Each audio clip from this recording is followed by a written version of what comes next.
Well, what is going on, everybody? We are coming upon the end of the spring splits for the LPL, the LEC, the LCK, and the LCS very, very soon. The LEC is finishing last because they are doing their BO3 stage starting this weekend. The LCS is ending this weekend.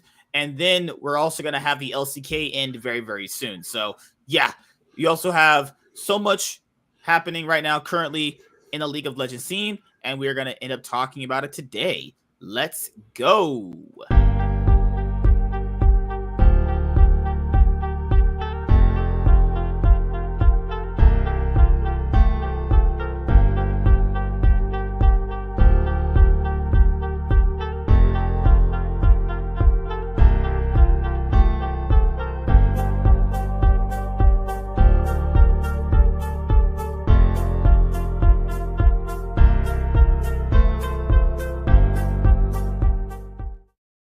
What is going on, everybody? This is the Cloud9 podcast, season 7, episode 16. Woo! We are almost done with season 7. Got about got a fair bit of weeks left to go till season 7's done. Right when all of these regions end, we're taking a week off because we're taking a week off. Right before MSI starts, I'm taking a week break because League of Legends and grinding League of Legends content, not even just playing League myself, watching League, studying the game, analyzing the items, everything we talk about on these shows. Yeah, your boy's taking a week off. We'll probably do like our MSI prep and stuff like that, but for the most part, after the LCS ends, we'll pretty much just focus on the other regions as well. I don't know if people are watching the LPL currently. OMG are nothing but a bunch of psychos. OMG have really, really been performing very well. I know they lost to EDG yesterday. I was watching the games earlier. I didn't get a chance to finish them. I was watching just all of it. Someone told me the result, and EDG got the better hand of OMG. So I hope OMG can bounce back and get to the finals. Because honestly, looking at how OMG were playing, I would definitely want to see OMG at MSI 2023. Actually, and you know who's also going to be going to MSI 2023 is Golden Guardians. Not sure yet, man. They still haven't played. Man, let's look at it this way. If Golden Guardians go, Licorice is going to get just like his ass just mega fisted. The whole LCS will get fisted. Like Cloud9 is not doing much better than these guys. Like I want to be like, yeah, they're going to do like really, really good. I mean, it's because I think last year was a big indicator of how strong like the Asian teams actually are. Like people like really forgot what happened at Worlds last year. Like even if you just ignored everything about the game and you just came down to results itself, that also would be very telling. And if you directly look at just like the macro and how they actually played the game itself, like the LCS is very, very, very far behind. Like it's literally not even close, So what do you think, man? Before we start going over like LCK stuff, how was your day? What's been going on? Just waiting for this video to upload. Okay. Shit. Yeah, that's fine. Once that upload, I just gotta. What is wrong, woman? What is wrong with you? I've never. That's kind of funny. I've never actually called her by her like actual username because I don't. That sounds kind of weird. I just call her Miss Lady. I just noticed that today. I was like, I never actually call her by her actual name. Just call her a lady. Well, do you know her actual name? Oh wait, I kind of forgot it. If I'm being honest. Yeah, she told us. She told us one time. Okay, I know it starts. I know it has like an A in there somewhere. I think it's. Oh my god! It's got an A in there somewhere. Both words got an A in there somewhere. How about you trying to fight? You trying to go outside, man? You trying to go, bro? You trying to go? Yeah, I'm gonna knock your ass out. Keep fucking playing. Maybe I'll just give you my fucking ex and shit to put your tongue in her ass or some shit. Shit, maybe I'm maybe that'll be your birthday present. Yeah, trust me, I'm gonna put my tongue in all her places. What you talking about? All of them. Is that what happens during sex? I've had a lot of sex. Man, So, she'll get flipped up. Never mind, I'm gonna shut up. Well, to be fair, she doesn't really care about what we do over here because I don't think she's actually subscribed over here. So you sure about that? I'm pretty sure she's not really interested in these kind of hobbies though. Like she's not someone that likes a lot of this shit anyway. So I knew she wouldn't subscribe to this channel even if I had a second one because she isn't really that into like my hobbies like that. Like I said before, it's kind of like the whole opposites attract kind of thing, and like it's cool for a little bit, but we just have like nothing to talk about because she's not into this stuff. It's just like, shit's like kind of ice cold, It's like, fuck, what we talk about? Like nothing. I'm not into that shit that she's into, I don't have to fake that shit, and I'm not doing that. All right, give me 1 second, guys. I'm gonna put out a pinned comment. Make sure if you are watching, like and comment during the live chat as well. I have L Riz. What are you talking about? I never have L Riz. I have W Riz. What are you talking about? My Riz makes all the girls bring the milkshakes to my yard or whatever the fuck that's supposed to be like. You fucked that all the way up. We were supposed to do this show at 5:30, but Chaz was late because he was getting his fucking balls licked by a fucking hoe down the street. I wish. I wasn't feeling too well if I had a... Yeah, man, I've been feeling tired as fuck, but I tell myself every day, you gotta just keep going. You know how like work some days, like it like just beats you down like so hard because it's long and it's just stressful and it's just like why even you even question yourself why am I even here? Like you try and envision what like full-time content creation would be, like just you just think to yourself, if I was at home full-time streaming, making all the money that I would make, but I just be doing at home, like you just kind of factor into how much like how on a heartbeat I would take that. Like one night I had a dream that I was at work and someone came in and offered me a full-time like content creation position, and I just left. I just didn't put it just left right then and there on the floor. There's a dream, obviously, guys. There's a dream, but I can't blame you. Yeah, but it's just like if I knew it was a full guarantee, like this person's not gonna fire me or whatever, it would be like this is what I have to do with right now. I would do it. Why not? Like I don't know if working 9 to 5s are overrated, but like if you did it enough years, you'd be like, damn, this is like. I want to say it's overrated. If you have anything else you want to do with your life, doing a 9 to 5 just takes time away. It gives you monetary value for the short term, but it does take away time from doing what you want to do to achieve your main goal. Mm-hmm. Yeah, because even if this lady just trying to get punished after that. She's so lucky that she doesn't want to just get fucking pounded. Jesus Christ. I'm gonna go to hell, people, soon enough. All right, so I did my LEC video for the week 3 recap, and after we do this, I'm gonna do my Yu-Gi-Oh! Market Watch, and then after that, I'm gonna do my LCS recap. The reason why I'm doing it tonight is because you guys have something to watch on Friday before the finals. Like I said before, the reason why I'm going to release it on Fridays because it kind of hypes you up before the finals. We get to talk about what happened for the past weeks of the LCS 2023 Spring Split playoffs, which have been, I don't want to say this is the worst playoffs ever, but this is probably going like top 10. I've watched pretty much every single playoffs since like 2015, and god damn, this is pretty fucking bad. Yeah.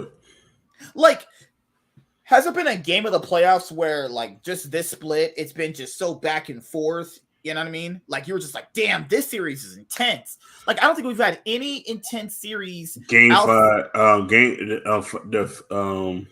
only game that's been, like, back and forth that was like, oh, shit, was Go to Guardians 100 Seas. Yeah, everything else, Game 5. Just that one game, yeah. No, even that whole series, like, the first two, the games with that 100 Seas one were back and forth. Go to Guardians. Let me go to the Guardians. The 100, these were pretty stomp. Yeah. Yeah. Like that would be like the only series you're like, this is kind of has any hype to it. Remember last year, like when TL were facing 100 Thieves and that shit was hyped as fuck. The series was back and forth. The first time around, second time around, it was 100 Thieves favored. Then it flipped to TL because they were obviously like, they kind of figured out. No. First time It was when TL got ahead. Then Reaper realized that TL were drafting no engage in their comps, and he had them play certain comps out. They bring it to a game 5. They win. Summer, they're winning ahead. Then TL pulls it back, and then in game 5, like, where's that hype for the playoffs? You know, I just didn't have it for the spring. You know, like maybe it's because like the regular season was so bad and was like, because what I always say is you can automatically pretty much like tell who's gonna either win the split or at least finish top 3 within about 4 weeks. You know, when we got out of the Super Week, you know, we came to like the week 5 after the first round robin of BO1s. Yeah, we already knew who was going to pretty much win the split. It's going to be Cloud9, FlyQuest, or who's going to be challenging them. You know, those are the 2 best teams pretty much throughout the regular season. Even when FlyQuest started kind of like slipping a lot, they still held it together somewhat. They still finished 14-4. You know, so like I don't know. Do you think that happens quite a bit too? Like the regular season has such an impact on how people are going to view playoffs? Because I would honestly think like playoffs would have a different kind of vibe to it because you're only following a few teams. It's going to be in a select few BO5s. There was too many momentum swings, like shrieks, like where it's like a team reached its peak and then fell off. Then a team fell off, came back. It was one of those things where if you peaked at the wrong time, right time, you peaked at the wrong time. If you peaked at the wrong time, you had a chance to ramp back up. It's one of those things where it just felt too weird. None of it made sense because it's like one of the seeds win 7, then can't win another game. It was like go to Guardians, win 7, lose 7. Yeah. And then you're questioning like, okay, 100 Thieves won all these games in this week. So how is this not going to be transferable? You know, like none of those games were transferable. But you know, and then like with Golden Guardians, like they had a hot streak and cold then streak. Now they got a hot streak again. You're like, what they actually barely kind of made it into playoffs only because they had that hot streak just in general. Like, no. I won't say barely because the other teams below them were garbage. Like you got to realize, you're also banking on the teams with better players, just like a better players than I would say they had at least on paper. Team Liquid was already out by the time Go to Guardian started. We're about to say Team Liquid were already out the moment they hit like 9 losses. They were already out. It was just kind of like if you don't go 9-9, you're pretty much just screwed. If you got 9 losses before the final week, you're screwed. Yeah. If you got 9 losses before that final game, you're more likely screwed. It was like, okay, those teams are done. And then, the only matchup that we're even looking forward to is, okay, if TSM can beat 100 Thieves, then that can kind of maybe throw them off on. That was literally that's probably the most hyped up game in the split. That was whoever won more likely went to playoffs because they had the same kind of game that week. Yeah, I remember, and people factor in CLG won their games. And remember, 100 Thieves didn't have the tiebreaker against 100 Thieves. CLG had a tiebreaker over both of them.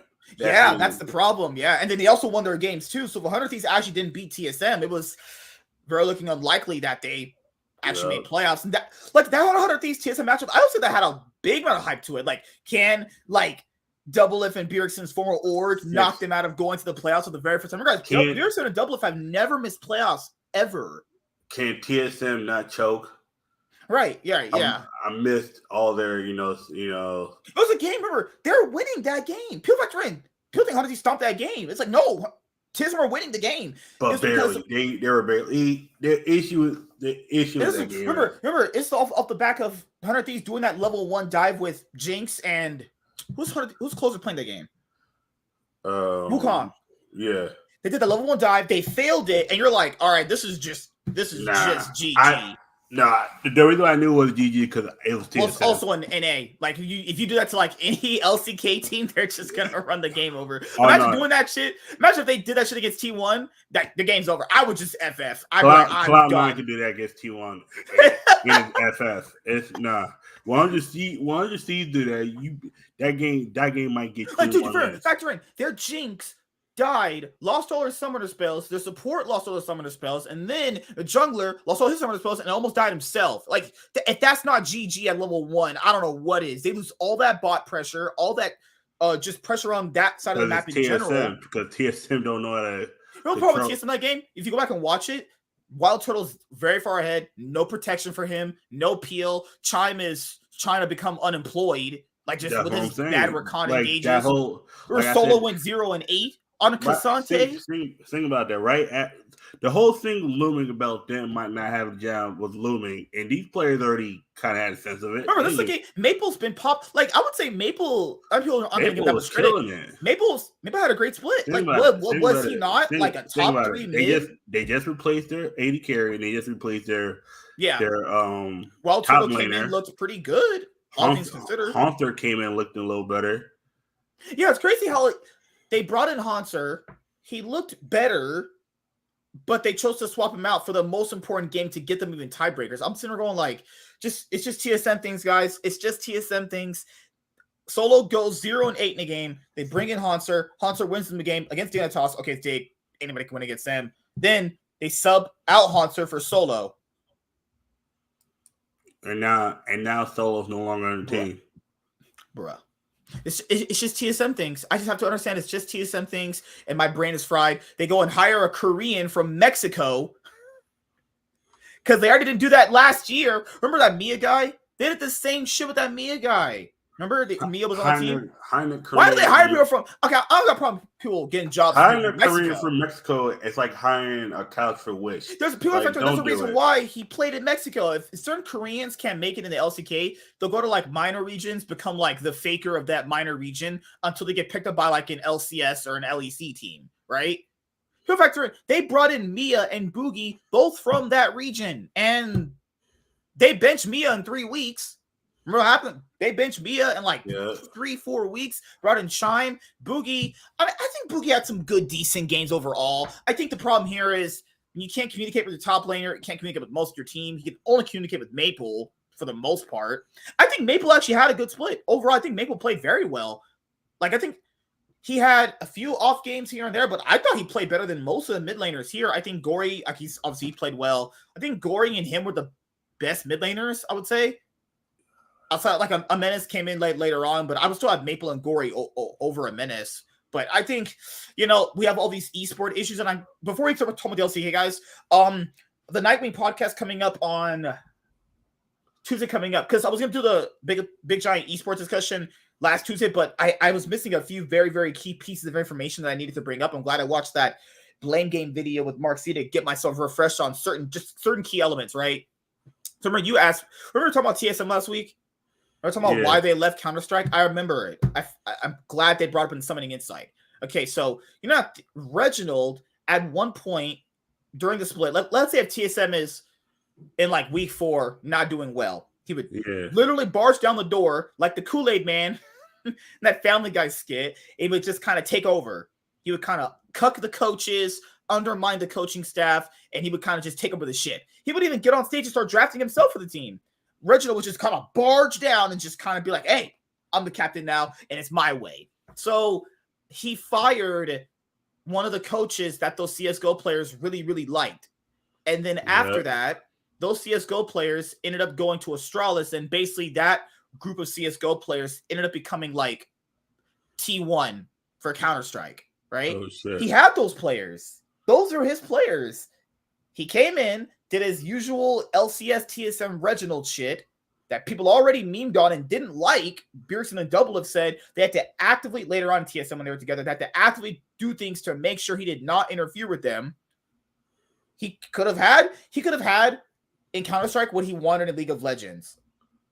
Then a lot of the European fan base got really, really mad at that. A lot of backlash happened for that. He went on Thorin's show. He went on Thorin's Reflection show to try to clear things up. And then that's when they sold their Counter-Strike slot or whatever. That's not slot because they did not franchising, but that's when they sold that team and they got out of CSGO actually.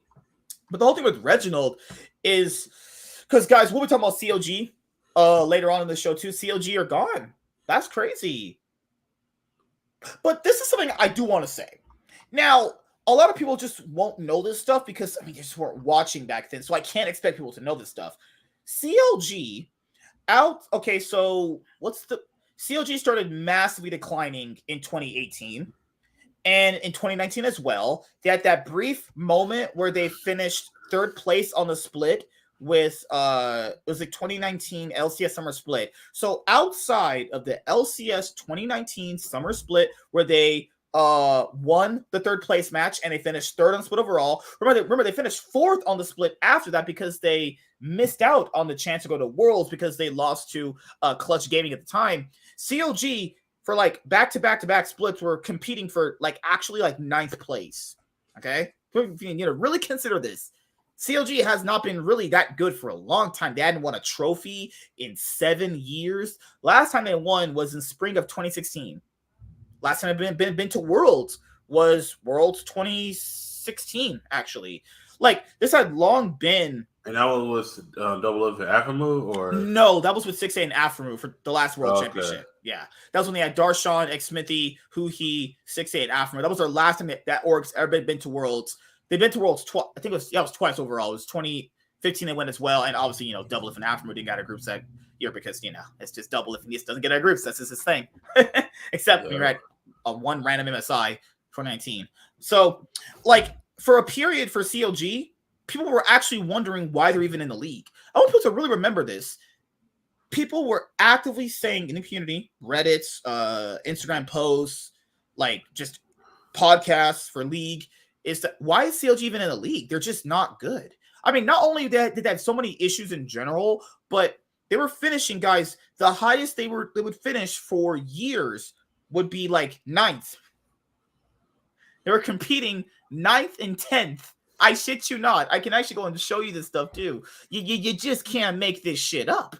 Their academy teams would be extremely bad. They would finish 10th. There was a split where Cloud9 finished first and CLG finished last.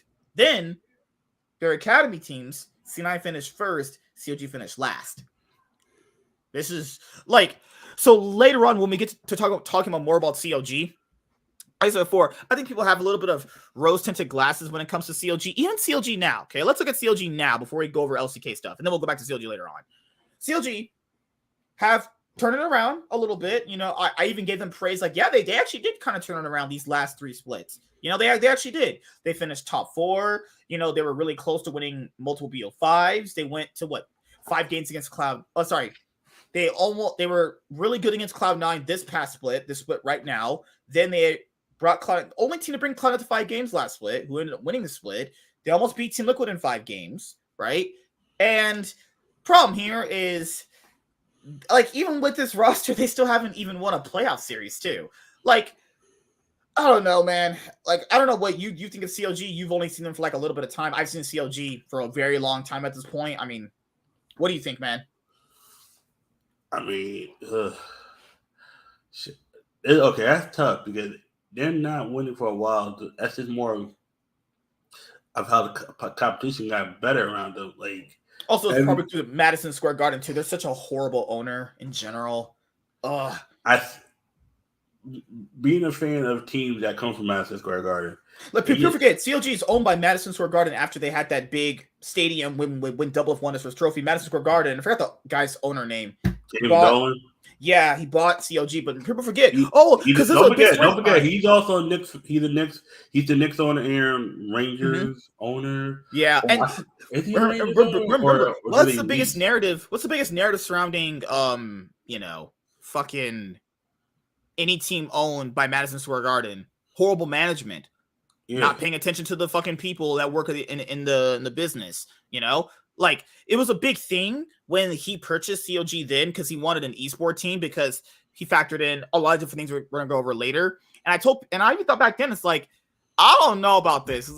I used to follow True Sports a lot back in the day. And I was like, Madison Square Garden, people factor in New York teams are not very well, not even just well liked. It's like, they know the management's not good. This is very known stuff. No, this is stuff you're making up. No, New York teams by James Dolan are not. Yeah. Like, people know that guy runs teams not very good. Either he's so filthy rich, he just doesn't give a fuck about anybody personally. Or he just doesn't know what he's doing because he doesn't know how to hire the right people. He's one of those kids where it's like, hey, mommy, it's rich kid. Like, hey, buy me a pony. That one has like one leg, right? I want that one. Okay. It's kind of like he just does that. And don't forget, he was given the team by his father in 2000. And they haven't reached the final since. I only wonder why. No, I mean that's just more bad hiring. Plus the competition. Like think about even in the year they won, they got to the finals. It was a shortened year. That's mean it was teams were just not as good. It's like you have bad competition plus luck. You could get anywhere in a sense. But now, now if he's barely treating his traditional sports teams with love and care, I wonder how much the esports team is going to be getting. You know, it's an afterthought because his thing is if you don't make money within the first 24 months, he doesn't give a shit about you. That's why. Mm-hmm. That's why. Like when no one told him about esports taking a while to be a good investment, he just saw how much people made. He just saw how much money somebody made, and so I can. You know what happened with him? Because I think he was watching when Doublelift won his first trophy with Aftermoon and CLG, and like that. If you go watch that series, the crowd is insane. Everything's insane, right? I think he got himself too hyped up about that.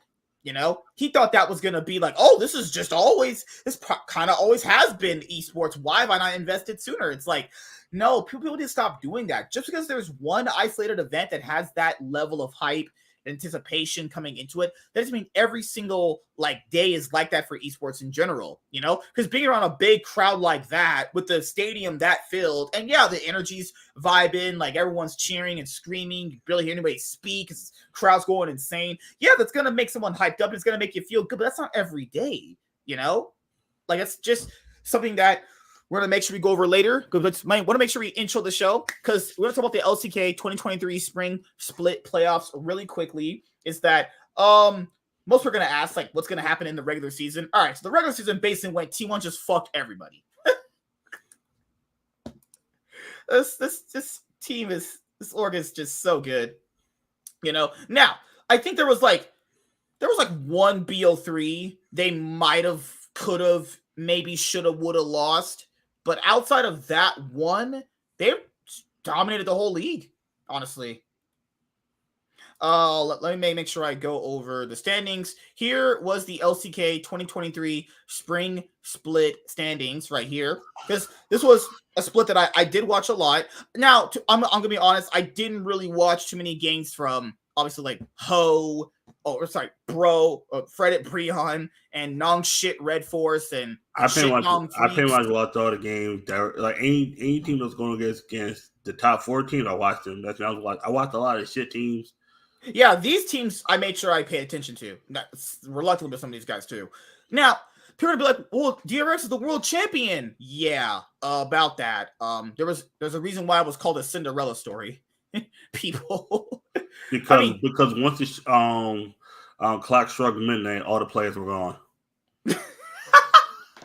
That's what it was. They went through. They achieved. Dude, when did they tell Beryl to stay on this team? Beryl could have went back to Damwon. He could have been like, "Hey guys, I can come back." What did they tell Beryl to stay? Beryl could have went back to D+, right? Because guys, Kellen is fucking awful. Kellen is garbage. I don't know why they kept him after Worlds.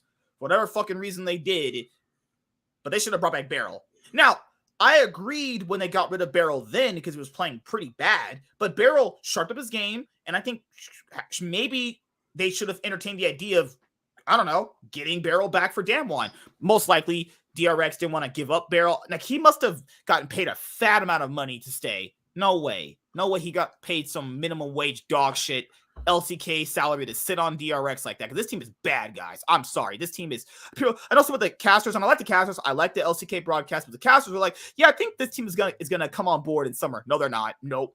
This team is dog shit. If this team somehow even makes fucking ace, I'd be surprised. They're bad. People thought, what was his name? Clid was bad on fucking Homolife. No, this got Croco. That guy is bot. That guy's a straight up live bot. That guy literally walks around and does bot shit. Crockle free win for everybody going against him. Nah, I forgot what game was it. Go back on DRX. DRX. Man, they won't show me the DRX team. It was fucking high notes. Croco, Bear. Oh, here we go. Yeah. Oh my god. Yeah. Okay. So Croco versus owner was that was hilarious. I almost spit up my drink. Oh shit. T1 wanted to put the whole fist in DRX's ass. Hey, what's up? AJV's channel. Oh, dude, I love your Yusuke thumbnail. Yu Hakusho. That's a goat anime right there. Yu Hakusho. That's a goat anime. Good day, man. I'm from Asia. Oh man, you got any hot Asian ladies for a sexy black man like myself? No. Leave them. Give them the fat ones. Give them the fat. No, there's no fat Asians. I've you never sure seen about a fat that? Asian. I've never seen one. Sumo wrestlers. Okay, okay. Outside of that, have you seen an average fat female-looking Asian girl? Yes, the ones that come over to America. I think Cloud9 and Fly will be the North American representative this coming MSI. It's possible. I mean, I know people...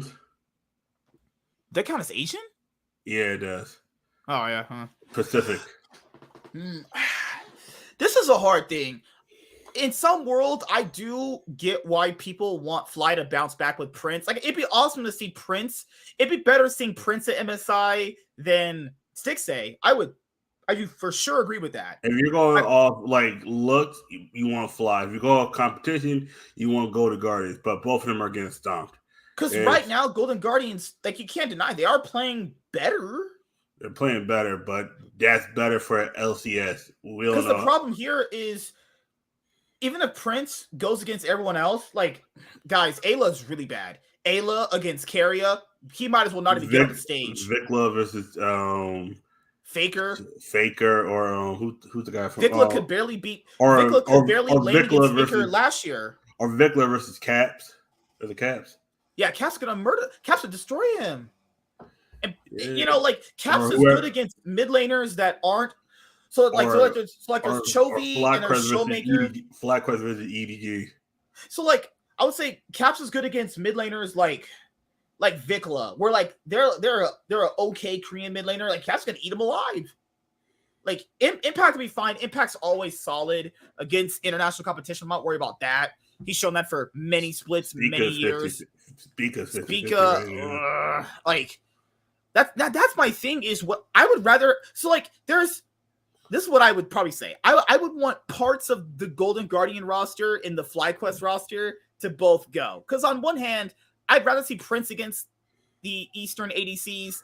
Give me Prince. Give me Prince. Hui. Give me. I don't know which mid laner I want either, because both of them playing right now.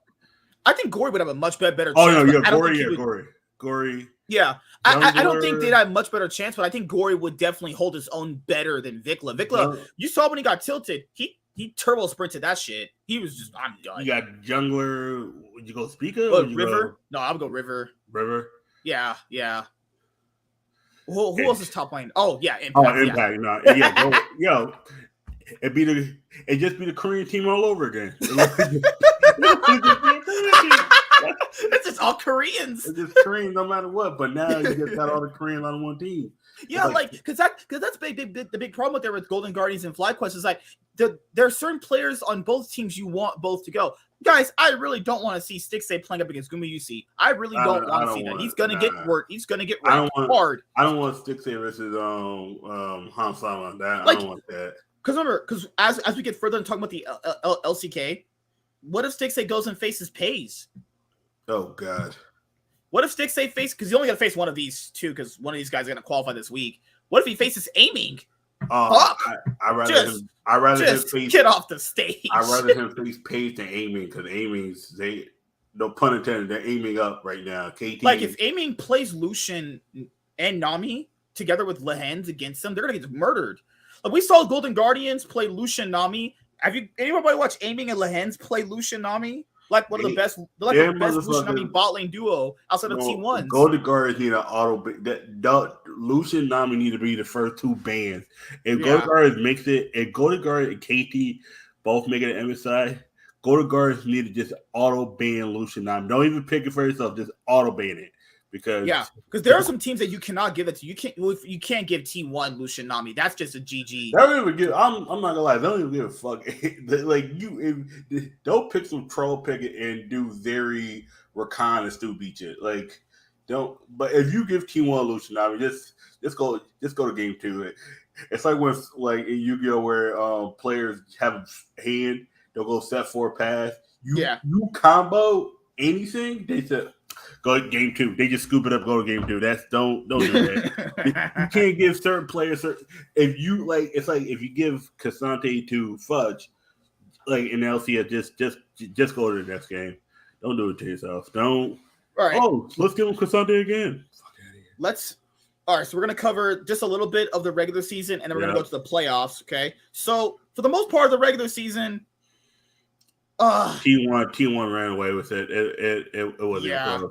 Like, guys, I'm probably going to meme on, T1 which is the best in every game. Yeah, obviously they made it. Even the one game, even the one series they lost, they still, like, someone better. They literally just trolled picks.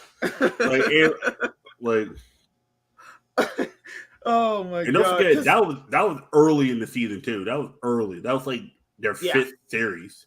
Because people forget, because I know people think that no one harps on their mistakes. No, because people harp on their mistakes, but their mistakes are so minor though. They're not even that bad.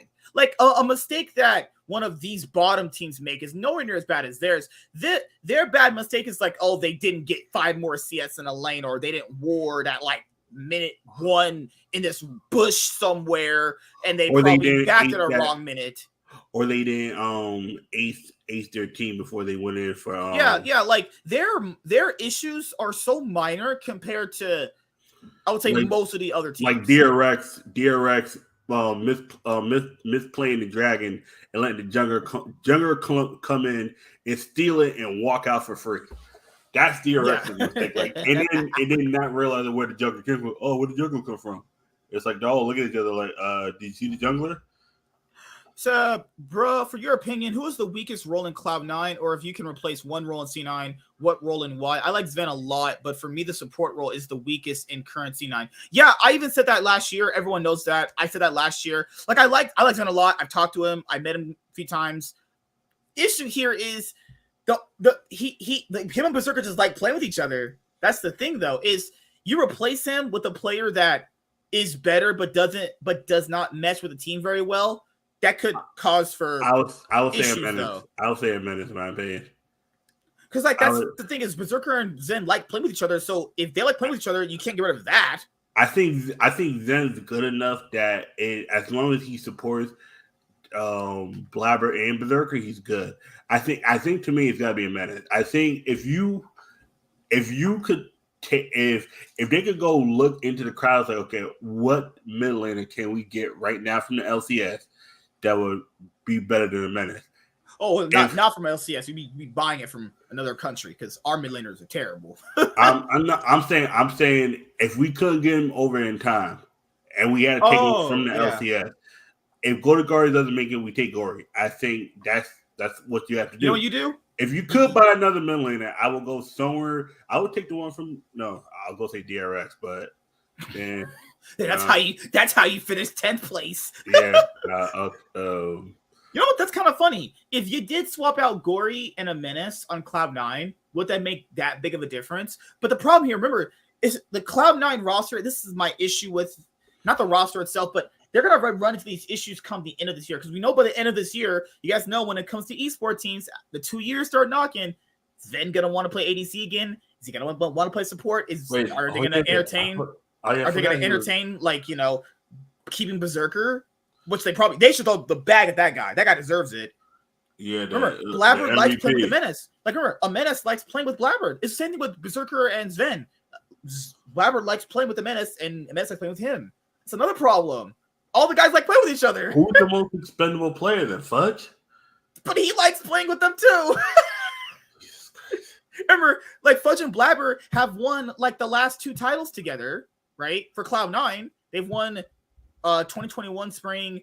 They won 2022 summer together. They're almost a shoo-in to win this weekend coming up. You can't break up Blabber and Fudge's synergy. That's just some of the best top jungle synergy in the league right now. You know? The whole team just works very well. I think you're right. Jimenez is good, but he might be the only expendable player out of it because you break up synergy between the guys and it's well... But if Blabber playing with Jimenez... Yeah, but Fudge and Blabber have played together longer and have a bit longer track record of success too. Who does Blabber playing with more? Because you can play with somebody longer, but if the new kid is better playing with, I've seen this happen where the new piece was better than the piece you've been with, but the piece you've been with, you've been there longer. That's why. That's the problem is they have so many good pieces together, not only just individual players, but they all like working with each other too. That's going to be the biggest problem for Cloud9 coming up at the end of this year, after Worlds is over, after we have the contracts, because their contracts are all going to be up after this year. Like it usually is 2 years. I think new players coming in. I think Amends might be the only one that's still good. I think they do eventually. I think it's next year for Amends will probably like next year because they just got him this year. But you know, Eastwood work, that doesn't really matter, honestly. If they want to get rid of you, they can just terminate you anyway. All right, guys. So let's go finish up this portion of it. So these teams are all pretty fucking bad. I know people said that what was the team that had the fucking players, the rookies? Oh my lord. It was the rookie players that were doing pretty well. Was it Guangdong Freaks? Yeah. The players Okay. So I mean, you want to hope that they're going to get better and improve. It's one of those things where if they do get better and improve, I want to see that because, I mean, they did finish 7th outside of, like, the rest of the teams. Now, these teams are really bad. Guys, you know what was a goated matchup? Nong shit Red Force versus DRX. That was the worst match I've ever seen in my life. Never watched that series. I wanted to commit suicide watching that so bad. You know what happened? It was on par with DRX. It was on par with Dig Immortals. That's how bad it was. Or Dig Team Liquid. There was a point in the BO3 where, like, I think it was DRX could get Baron, and then I think Fate on a Kali TP'd to the bot lane, to the bot lane inner third turret. You're sitting there going like, what the fuck are you doing? It's all bad. And then man, the live chat is so cringe. They're always chanting like Morgan is like Lord Morgan is trash, people. Morgan is horrible. There's a reason why he's on fucking Fred at Breon, you know, or Breon, who's fucking call themselves now. T is trash. Like, all these guys are pretty much bad. Effort used to play on SKT. He won a couple of titles, but you know, he's been long not good since his SKT days. You know, I don't know why people keep memeing on. You see that in the chat with the fucking Koreans and shit, like Morgan sucks. Morgan is horrible. So that's these teams. Live Sandbox. I mean, this is an interesting team. This team is good enough to beat the rest of these teams, but against everyone else, it's pretty bad for the most part. I do think Live Sandbox showed a lot more than Hanwha Life, but due to, you know, match discrepancies, how the matches were scheduled, they obviously lost more games because they had the tougher schedule first, playing all of these guys first, and they played these guys, got a little bit of a win streak. This team is, I think there's a bit more here with this team. I don't know how this is going to pan out for the summer split, though. Hanwha Life is just Viper Turbo. If anybody thought that Kingen was going to keep his Worlds form, you're on crack. You're on mega crack. Zeka kind of reverted back to just an okay-ish millionaire. I'll say this, though. For the first few weeks, he was actually keeping his Worlds form. For his first few games, he kept his Worlds form. After he realized how bad Clid was, his Worlds form went. He kind of went from like Super Saiyan 3 all the way to like just base Goku level. That's it. He was just fucking around. Viper is their best player by far, but they've been griefing Viper the whole time, and I don't know how Clid is still employed. He can't even look at the fucking screen. His eyes are so small and shit. Oh, shit. D plus Kia, I don't know why they kept Kellen. Kellen is so fucking bad. Like, Kana is also not very good either, but he's not as bad as Kellen. I think they got fooled by the World's performance of Kellen. Like, Kellen and Duckdom were on Damwon last year, people. They were the reason why Damwon wasn't good. And Damwon's like, I will just keep you. What the fuck? Kellen is not good. Kellen sucks. Have you guys watched this guy? He's terrible. Man, it's just a Lulu one trick. Man can only put like 2 champions well. That's it. All he gets is like Lulu and what that other fucking bitch champion he got to play the whole split. Fuck, I forgot his name. I forgot. He had to play Lulu and he had to play Lulu and a few other champions, but it was so bad watching this guy play. KT Roaster, they're kind of like the CLG, the LCK. They've always kind of been. They've like lost to teams that you expected them to win against, and they won against teams that you didn't expect them to win against. The roster on paper, like I said before, has good players. There's good players on the team, but there was a period in the split where they looked so bad, and I was like, this looks like a fucking joke. They turned it around. They were the only team to take off games of T1 in game 1 at least. Yep. Remember, they had that really great BO5 against T1 too. So you have that going for yourselves. I think this roster is actually pretty solid. And we'll get to the playoffs. We'll go over our preview for that too. For GenG, like I said, I like GenG. I support GenG. But god damn, this is... All right, how do I say this though? They're the second best team, but they look worse than the third best team. Yeah, it's one of these things. And both the teams got the same record. That's just kind of like... And it's also, the record's weird because like with the LCK, what people forget is the only thing separating DRX from being second or third is the fact that GenG has a better match score differential against these other teams. So people forget the only reason why Hanwha Life got as far as they did is because Hanwha Life faced all the best teams first, and then guess what happened for weeks on end? They got a chance to face all these shitters. So that got them a win streak. When you have like the BO3 system pretty much prioritizes you having win streaks, right? So when you have win streaks against really bad teams, it gives you that better match score differential, right? So the only thing really separating D plus Kia, KT Rolster, and GenG was the match score differentials. Because remember in the final weeks, guys, all three of these guys played against each other. Remember? They all played against each other. So that means one of them is actually going to be finishing second to fourth based off one game score differential. That's why the LCK casters kept saying you need to finish 2-0. The BO3 system benefits you from having win streaks and getting those 2-0s. 2-0s matter way more than 2-1s, right? All these teams were like 2-1 against each other, so it kind of created this parity in the league where it's like, well, KT could finish second if they beat this team 2-0, but if they lose 1-2 to this team, then they could follow up the fourth. It was all fucked up. Yeah, because out of all the games, they were plus 17. It was like, all right, they went 13-5. That's mean they won what? They won 13-5 in the series. In games, they went 30-13. That's mean they in a sense went they in their games they pretty much like the 13-1 equivalent to what? 30 games. That's mean they played like 30 wins, 13 losses in a sense. Right. And then it's also based on match scores too, right? How many 2-0s did you have? How many 2-1s did you have? KT ended up having, remember guys, in week 8, GenG played up against another one of the teams for the playoffs. GenG ended up facing D+. Remember, that was a really valuable 2-0. That was a really close series too. People forget that's a really close series too. That was a really nice 2-0. That 2-0 is so valuable because getting that 2-0 in on this Saturday knocked Damwon down to fourth. Damwon were already on a win streak themselves. Remember, they're 26-14. They're already having a win streak, right? The reason why Damwon finished fourth was because Damwon faced T1 and GenG in the final week. Remember, Damwon, the Showmaker bounced back from his brain was frying. His brain was frying first part of the split. That brain was like, remember the interview, I'm done playing. Like, bro, what the hell? Bro, the Showmaker and Candy the Showmaker, they started playing well. Showmaker, you mean Chokemaker? Or they call him Shoemaker in the chat. Yep. Oh my god. Oh Lord. That chat was so vicious. I'm like, oh. Remember every single time T1 and GenG play against each other, it's just like the chat just goes, oh my goodness, man. People will talk about T1 even in their games aren't even happening.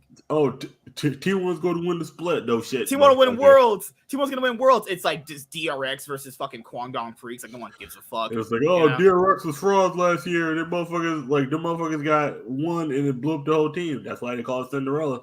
12 o'clock struck. All the players were gone. Yep. And then you also had in week 8. Yeah, week 8, you also have, like, if GenG are also trying to catch T1 in the standings, you can't catch T1 dropping to Kwangdong, you know? Can't catch T1 dropping to Kwangdong Freaks. GenG also ended up having the nice, like, 2-0 over Let's Sandbox. So, yeah, the parity in the standings were crazy this split. Like, literally, if any of these, like, top 4 teams, like, lost to each other, that pretty much just kind of set them behind super hard, okay? All right, there's nothing else really much more to say about most of these rosters. I think with GenG, like, I think they've defaulted into pretty much just playing around Chovy in a certain way where, like, I'll say this about Chovy. Chovy is a player where to me personally, he's just been a little overrated. It's not to say he's bad. It's not to say that he's just some trash player. I think he's like a little underrated in certain aspects too. But people got to realize this. You can be 50 CS ahead against someone, and that mean literally nothing unless you actually translate that lead to an actual position on the map. Your team can actually advance through that, you know? I also will say that he played very well against T1 in their series against T1, but him being up ahead in lane didn't matter at all, really. Yeah, he has a very clear, distinct issue about actually roaming. Like, and even when he roams, people say, oh, he does roam more now. His roams are actually not that good. His roams are very bad, if we're being completely honest here. I think that's the weakest part of his gameplay. That's why I think Showmaker has excelled better than him at playing League of Legends. Is Showmaker's laning phase is really good and his roaming is better.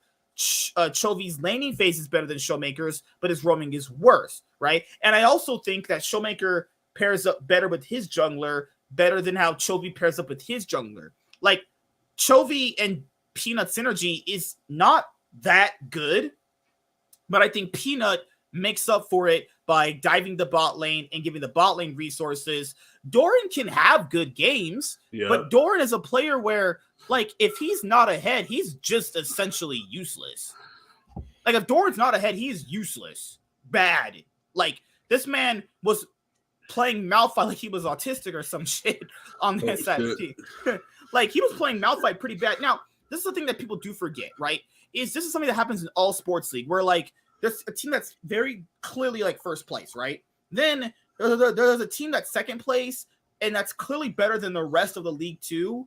But then they're also called shit when they lose against the best team. Well, should that be expected? If they're better than you, shouldn't you lose anyway? But I guess it's all about how you lose too. You know, if you're losing in, like, a very clearly dominant fashion, then, you know, that's definitely something that should be talked about. But I think people are hard sleeping on GenG. Either GenG or KT going to MSI is not going to be good for any of the LCS or LEC teams.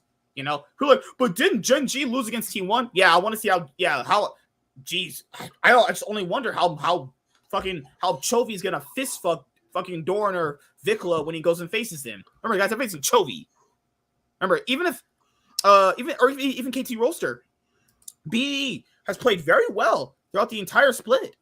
BD's played pretty well. Aiming's also played pretty well. Oh, the whole team plays really well, actually. And T1, I mean, if they get, like, any gold leads against them, I mean, T1 might be on crack.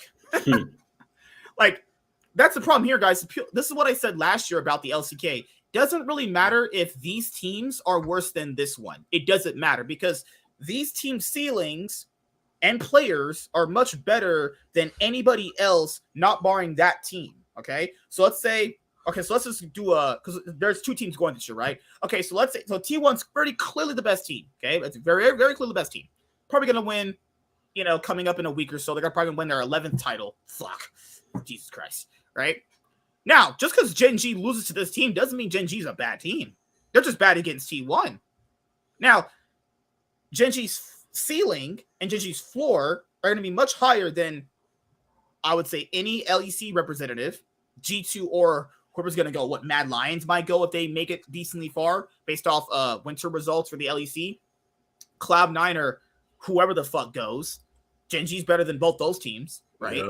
So I know people like to do that thing. Oh, they lost against T1. Doesn't matter. This team's better than the teams we're sending by a long margin here. We're talking like for them to even beat GenG would also be considered an upset, given how good this team actually is itself, right? Even like some people say the LPL is a bit different because the reason why the LPL teams can beat the LCK teams is very distinctly playstyle. The LCK, with any LCK team, they like to play very, I wouldn't say methodical. They like to play very smart. They don't take uncalculated risks for no reasons. And the LCK teams that do take those uncalculated risks, they have the players to facilitate that playstyle, you know? Like the GenG players, they're all in on Chovy's playstyle, despite it just only benefiting Chovy for the most part, right? Now, T1, you have Keria and Gumayusi. Faker is all in on playing for them, right? And they play very methodical and very calculated throughout the map. Now, the thing here with the LPL teams is the LPL teams will get in your face and fight you. And they have the caliber of players to do that, right?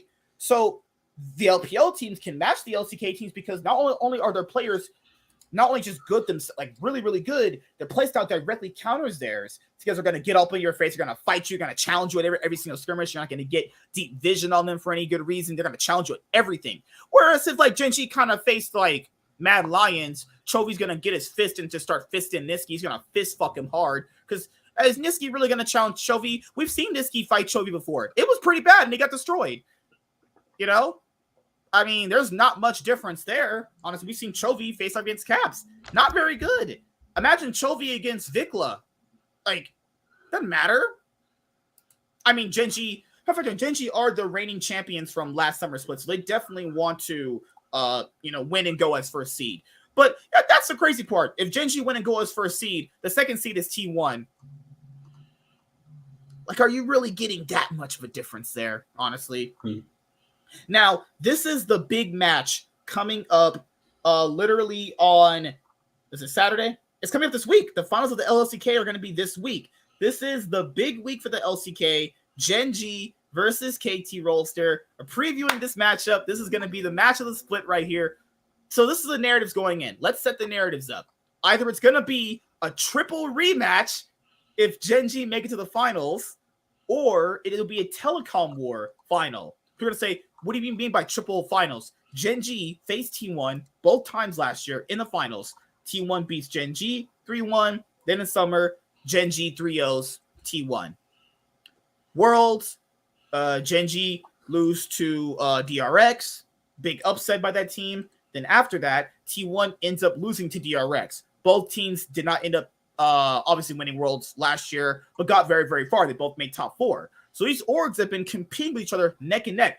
They've been to Worlds multiple times as well as T1 too. So the KT Rolster, I mean, I want people to go and actually look up videos about the telecom war. It is like very, very amazing, from like the Brood War scene all the way to where it's at now.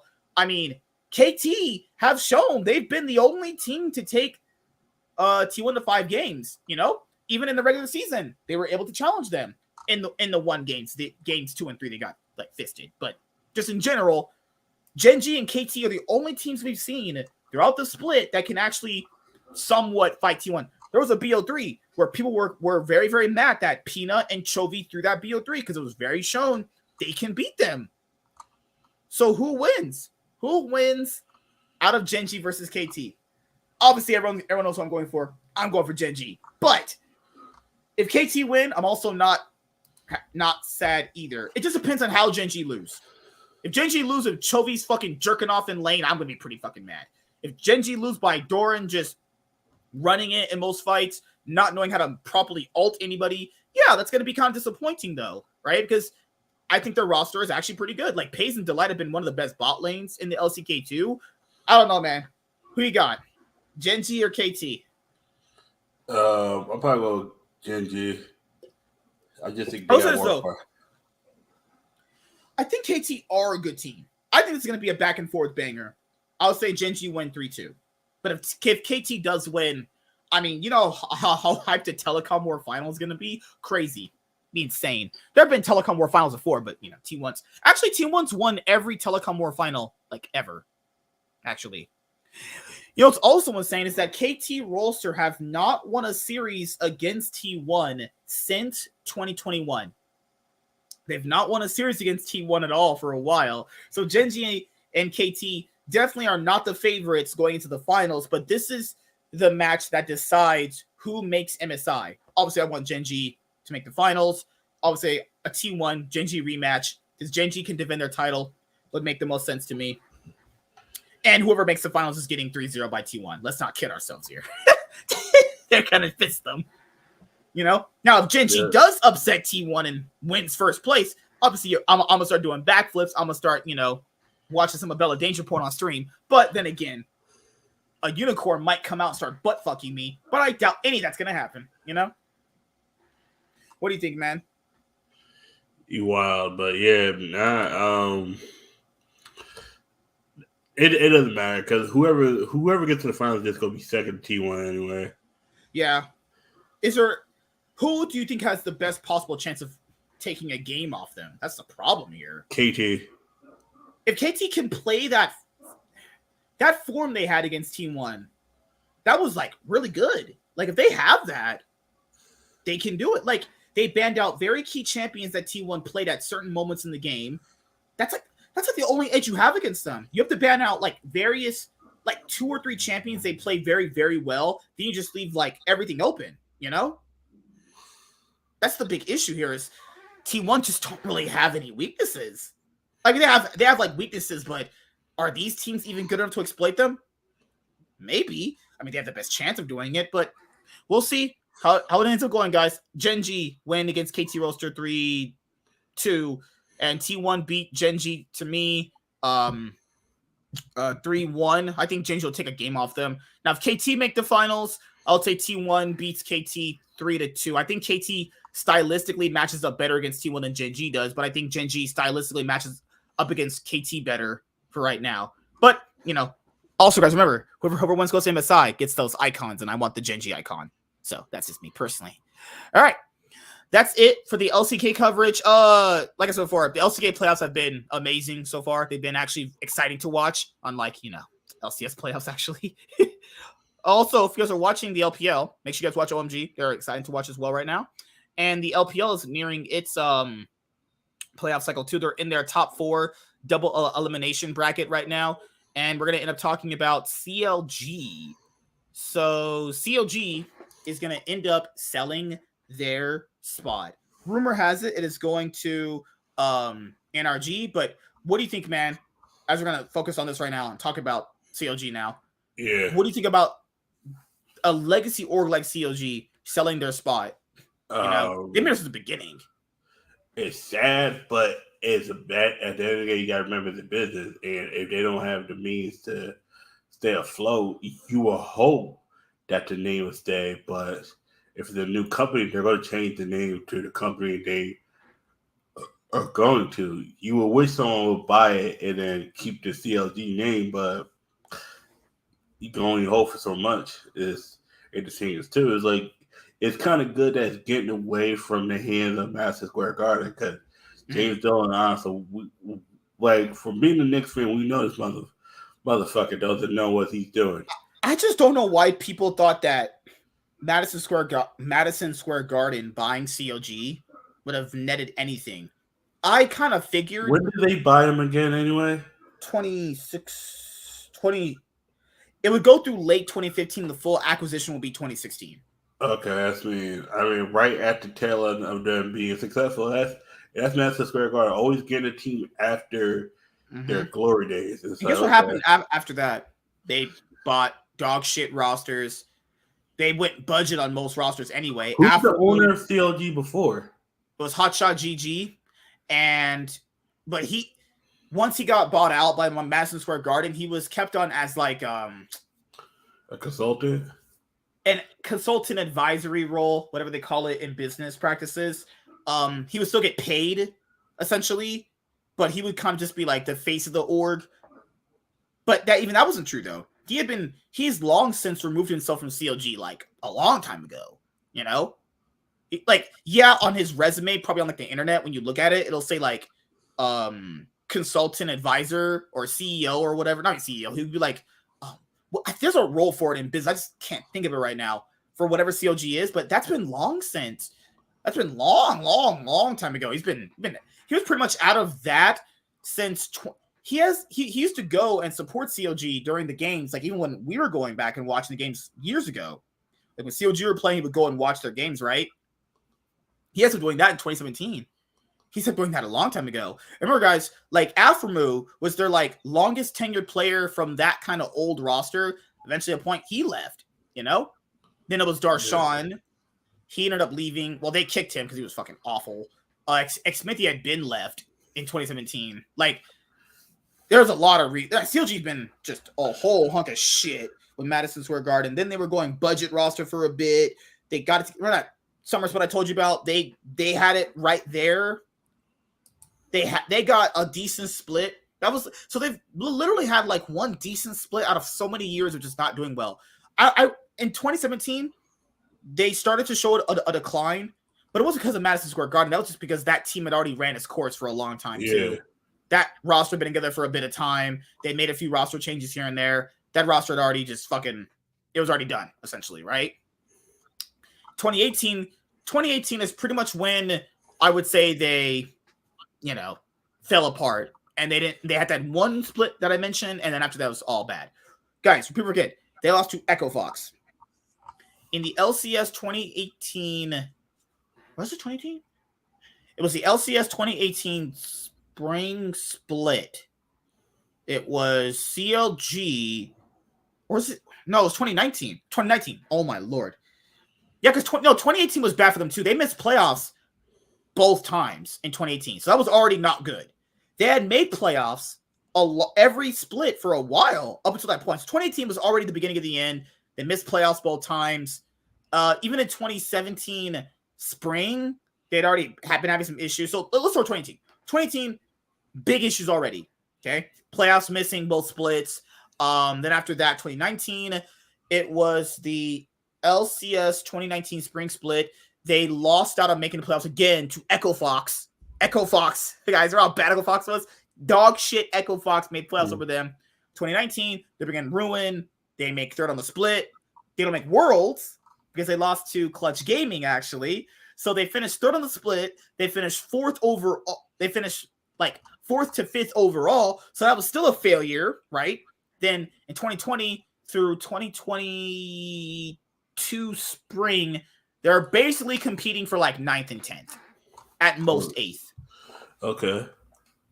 I don't know. And people be like, I want you to prove it. I will prove it to you. Don't. People like, show me receipts. I'll show you them. I got you. Now, the only reason why I remember all this stuff because I've been watching for fucking years at this point. And I will show you. At one point, 2 years straight, they were competing for 9th to 10th. It was like pathetic. Even in that, before they got Dokla last year in that spring split, they still didn't make it. They finished like 8th. And I was like, hey, there's some improvement here. And then I think people have to. This me and James were talking about this on one of my Nightwing podcasts a few weeks ago, or like I think it was last month.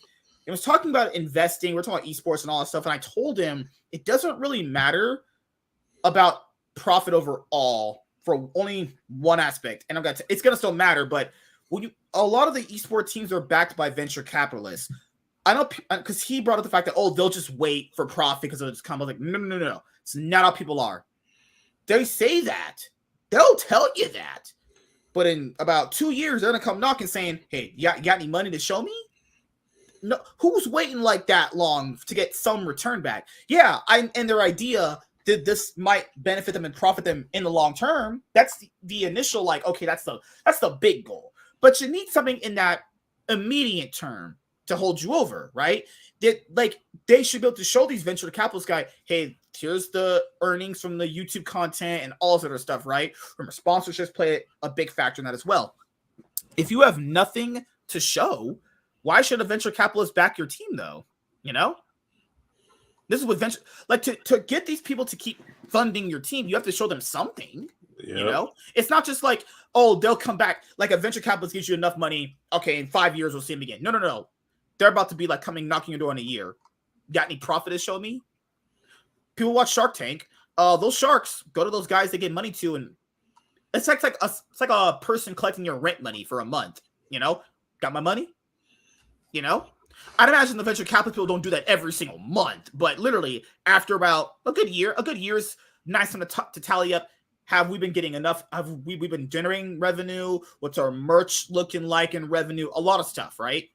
So if they're not generating any money from CLG, why would Madison Square Garden keep it? Madison Square Garden's not good owners anyway.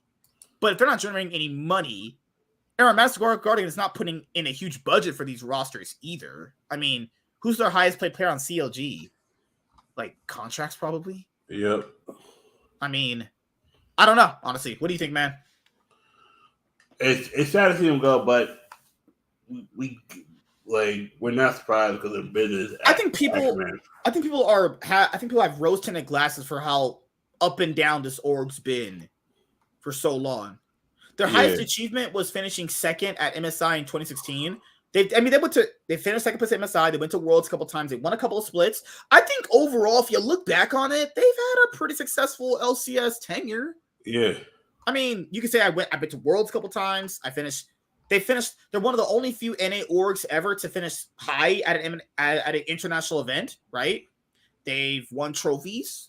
I mean, the only thing that sucks about this is obviously people lose their jobs. This is just the problem with the esports industry is that there's nothing really like, at a certain, because I don't know if you think the same way, dude. You get this nagging feeling that somebody's gonna pop off against one of these like esport teams. Like one day, one org's just gonna dissolve, and it's been revealed that the money's not been there, no revenue's been generated. People factor in esport jobs for a lot of orgs are not just this long-term thing. That's why I told people there's no real. I'm gonna go over this later on in next week's show more because there's more teams to bring up too. There's not long-term profits here, people. All that was sold on a dream. All that was sold on some fucking like peak level shit that wasn't gonna be repeatable anyway. And people thought, oh, we'll get all this investment, it's gonna be profit.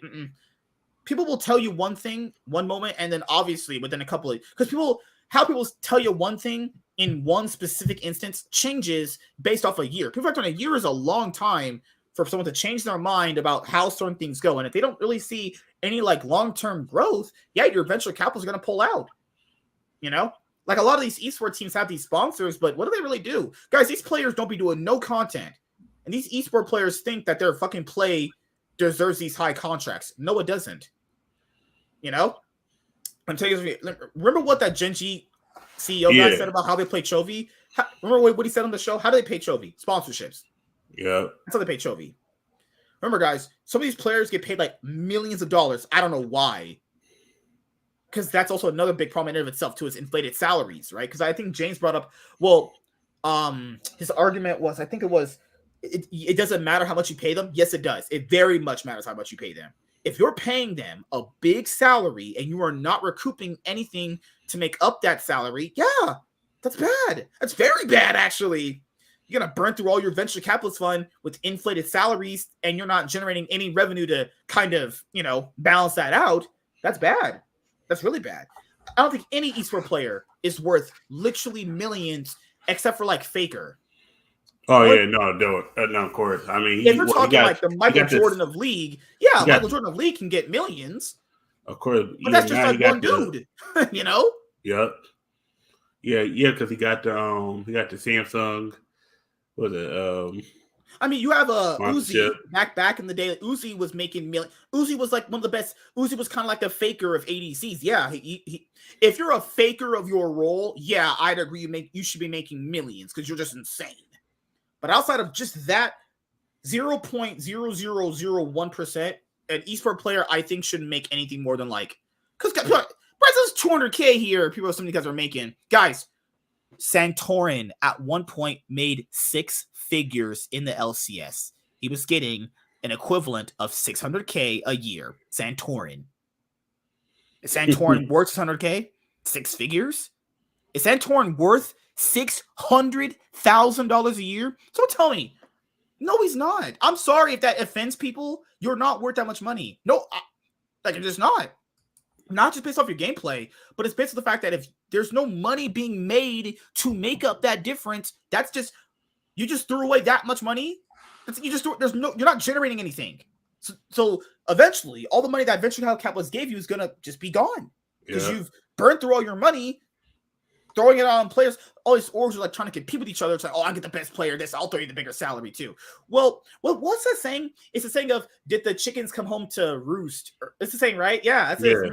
Did the chickens come home to roost? What that means is, at a certain point, the bubble is just going to burst. All these orgs are not going to have enough money because they were playing basically, no, I have this bigger check. I got this bigger check. You generating any money to kind of make up that money? We have our YouTube content. Oh, the YouTube content. The players that don't want to do, and what sucks about the orgs is the players don't want to do content. But guys, that's how your salaries get paid. That's how your money gets made. You don't do content, well, you don't have a job. I would be like that. I don't care what team I'm on. If you don't do what I fucking say, you're out. Tell a player he's going to be out of the team and have his tune change like that. I don't know why people just don't use tactics like that. It's like either you do this or you're gonna be homeless. Could not say it like that, but just be like, hey, we're gonna bench you if you don't do this, because that should be part. It's part of the contract. You do content, you know. But what do you think, man?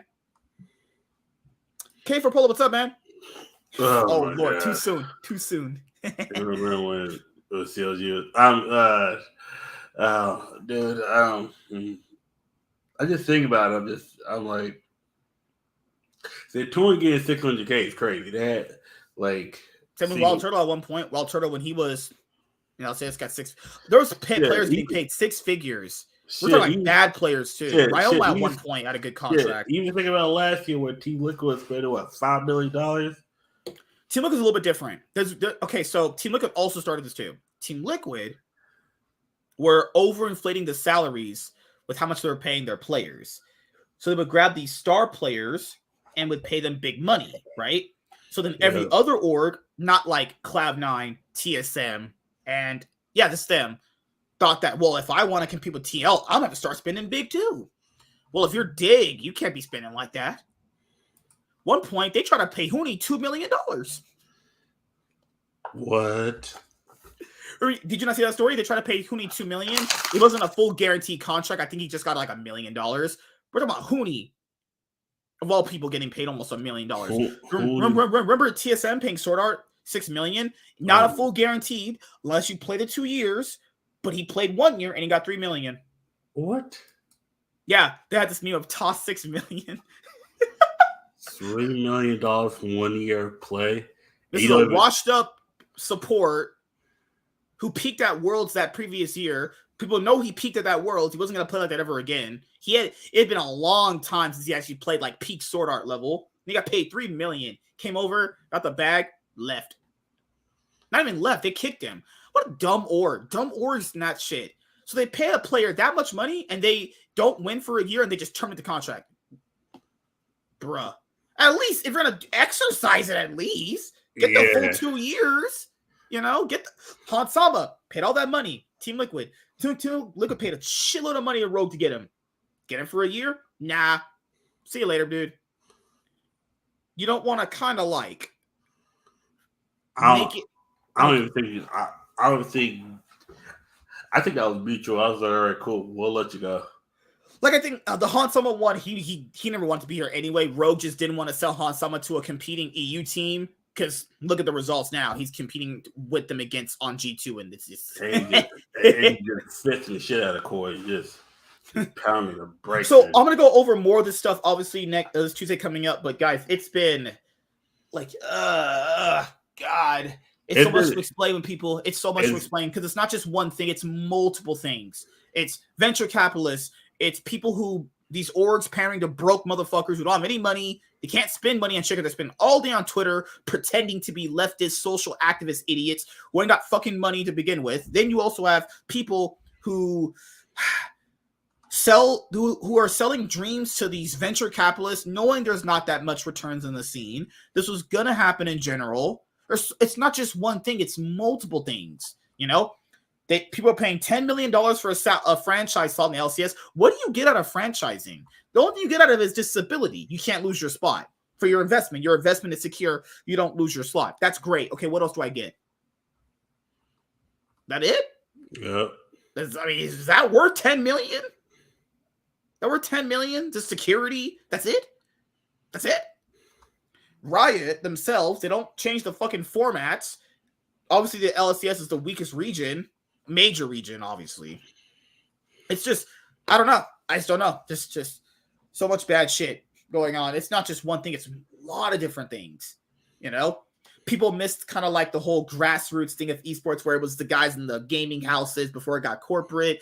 But it's like, guys, I don't know. That part of esports also had a lot of issues. People had better personalities then. I don't think so. I mean, I don't know. Maybe they did, kind of. I don't know. That's a weird one. Everyone's personality is different from other people, so I can't really judge that. Because I would say there was a better feel to it when it was like that. Because people didn't like esports when it became more corporate. But, you know, there's more you would think there's more stability when it became more corporate. But no, it's just people blowing a bunch of cash on just dumb shit repeatedly, you know? These orgs don't make any content that generate any decent amount of views anymore, or they stop making content altogether. Like everybody knows, I love Cloud9. But Cloud9 hasn't made shit on their League of Legends channel in terms of content. Like, at all. You know? Let's go to Cloud9 League of Legends. It's like they don't even upload on their main YouTube channel anymore. And I love Cloud9 too. I do. But it's like, how can I don't know, man. The only org I've known that like put out content on their channel, like I gotta get to 100 Thieves. Them and G2 have kind of figured out like the esports landscape of how to like monetize your content. Yep, and FaceClan. FaceClan is getting there. FlyQuest is starting to get there a little bit. You think Sentinels have it? Somewhat. With certain content, other content they're non-existent on. Yeah, like if they're talking just from a league perspective on orgs, I think 100 Thieves and G2 are like just do it the best. Two. I think Fnatic are really good at making content too. The issue here with them is it's just no, their content is fine. I can't really say anything bad about it. No, their content's fine. Fnatic is pretty good at it. It's just I don't really know. It's like Koi, like if you look probably at Koi's YouTube channel, probably ain't got shit on there. Koi League of Legends. Let me look it up right now. Well, they probably just rebranded it from the Rogue channel anyway. Yeah. No, they put out some decent stuff. Okay. They put out some decent shit. Like Mad Lions, like these orgs don't put out anything. Because I know Lena, when I asked her a question in her live chat, she was like, these orgs do make content. Do they really make content, or do they make bullshit content? That's a little different though. You know? Do they make bullshit, or are they making like, I don't know, like actual shit people care about? So let's look at Dignitas for League of Legends, right? Dignitas. All right, let's go right here. So before we head out of here, because I got to get some stuff done, we got to go in a little bit. Dignitas is still doing Fortnite content, which is doing pretty good. All right, their League of Legends channel. Dignitas thought they were so valuable, they branched off and just made a league channel. Dignitas, of all orgs, like, you know what? Instead of putting stuff out on our main YouTube channel with more subscribers, let's make a league channel and not make content. Remember, guys, people say, "Oh, that is content." Look at the gaps in weeks for this stuff, guys. Yeah, people need to not stop looking at the layer of this and look at the time frame. This is weeks gaps of content. This is week gaps here. Nothing here. There's nothing here, people. That's it. This is horse shit. As far as I'm concerned. Yeah, LCS is just removing Dash for no reason. People say, well, they removed it for no reason other than just fucking we just want to get rid of them. That was it. It was just their public way of saying, hey, thank you for your time. Now go work on. Hey, now you're replaced by a Tigris. Bruh. He legitimately got replaced for Tigris, who is literally moaning, getting wet on stage for league plays. I'm not kidding. Wasn't she already there? That's me. She technically got a promotion. Technically, okay, I was about to say because she was already there. That's me. Didn't he get replaced with a guy that came from the Challenger League? On the desk? No, because he wasn't. Dash is on the desk. He basically got fired from the desk or removed from the desk. Immortals. Look at Immortals is great content. Man, weeks of literal gap in content. That's it. Thumbnails are great. I guess it was actually really good. Views are not an arbitrator of like quality content, so I don't really harp on the viewpoint. It's not the views. It's more like there's nothing here though. And the thing is, why should I subscribe to this channel knowing this league team is horse shit? I'd rather take a fucking knife to my throat and rather subscribe to this dog shit. You know? Like Fnatic, I gotta give it to Fnatic and G2. They know how to make great YouTube content. Their shit's great. Fnatic still puts out their docuseries, though it's pretty not hit or miss in terms of the quality of it. It's more like it's hit or miss in terms of each season that they do it, you know? But their channel is good. Like Fnatic have good content. Like I forgot his name, Pete, who does it for them. He does a great job. Look at that. Like they do a great job. Fnatic and G2 do a great job at their content. I don't know why G2 branched off and did a second League of Legends channel. I think Fnatic and TSM are the only like league channels that didn't do that. I mean, a few of them didn't, but they're like the bigger ones that had like storied success that stopped doing that didn't do that. TSM didn't make a separate league channel. G2, I don't know why they made a separate league channel. I really don't know why they did that. They could have just kept everything on here and it'd be just fine, right? G2 hasn't made any content in a little bit, but this is not like that bad. This is pretty decent overall, you know? I'd say you probably should make a bit more, but they're cool, you know? Who else did you say? G2 doesn't play Apex. I hate this fucking... They made an Apex channel and got one short on there. Bruh. Yeah. Another org. I really like this org a lot. But they basically did the same thing that Cloud9 did with their main channel. They stacked their main channel with more subs for a brand new channel that's a bit more active, but this channel is guys, look, channel is plenty active. I mean, these videos are doing pretty good, right? The channel is plenty active. So, I don't know, man. What do you think about esport content creation? I mean, you do got to advertise to get more funding, because if you put it all in one thing, it's like it's good, but that channel, they're trying to monetize their content with more channels to get more money. More money, plus you don't put all your eggs in one basket. It's like the main thing you got to do is make sure you just put out content. I just don't think it's useful making a separate channel to put one video on there to just basically just sit there and die. Because when they come back, they don't die. That's the thing, though. But the thing is that if they make any more content there, like those subscribers, I most likely, I won't say all unsubbed, but like, are they gonna even notice it's there? You know? See, that's why it comes down to marketing. You put it back on your channel, and then you say, "Oh yeah, we got this channel," and then what you do is you already have videos ready to go. You upload them to that channel in a timely manner. Team, like they have, like this 400. What is this one? Okay, this one is CSGO. This was their original main channel. That's the biggest one. That's their original main one. I remember. What is this one for? This became the main channel. This became the main / content creation channel. I think they should have swapped that one to CSGO, in my opinion. Yeah, because like Hot Food is part of because this guy. Okay, there was a rumor saying that, like, because a lot of the OTV guys, they're not considered an org per se. That's why they can join other orgs. I would call them like a club than anything. They're more like they're more like a glorified club. Yep. Because I know Disguised Toast, he was talking about making his own esport org or whatever. He did. I remember that. Yeah. Is it going well from his? It's going good. Right now, it's mostly just Valorant. Valorant does have all the viewership right now for esports. It does. To a certain degree. But the issue with Valorant now, there's a lot of people it's Valorant's about to hit a bubble. I'm not sure when. It's about to hit a peak. That's what I thought myself too. I don't know, because like the most popular Valorant orgs would be 100 Thieves and Sentinels, right? Yeah. 100 Thieves. I mean, like that's why I do respect 100 Thieves a lot. Nadeshot killed it with content creation. They right now they are starting to slow down. There's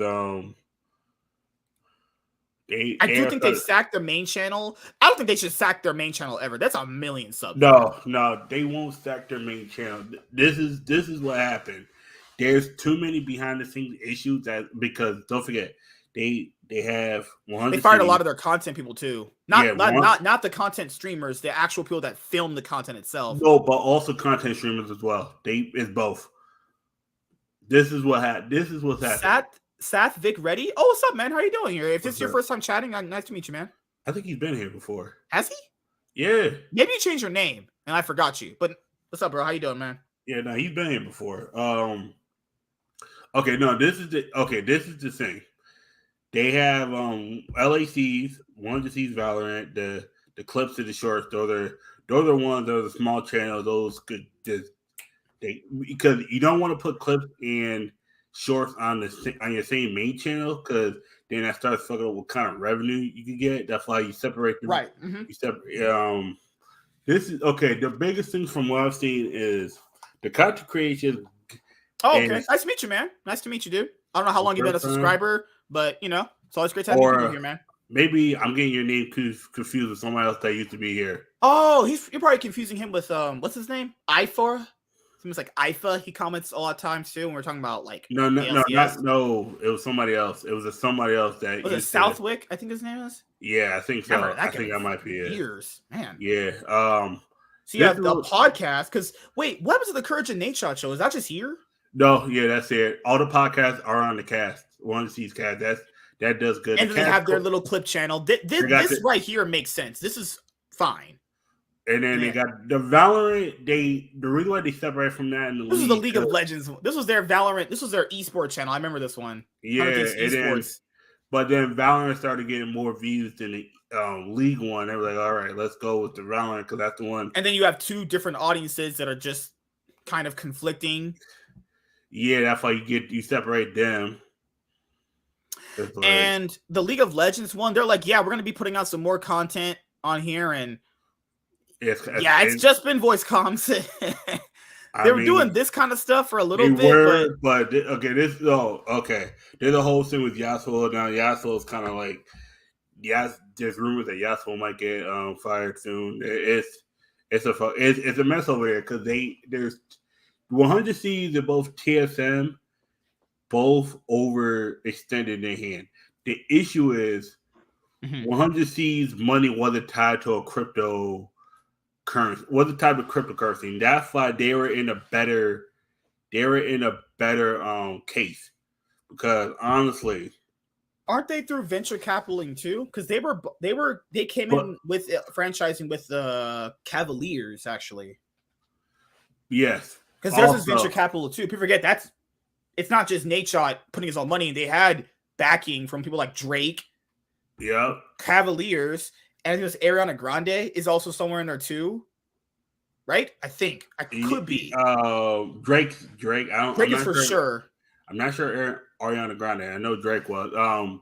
And then you gotta remember they almost got the FTX deal instead of TSM, but TSM. Thank God that didn't happen. But they shot was.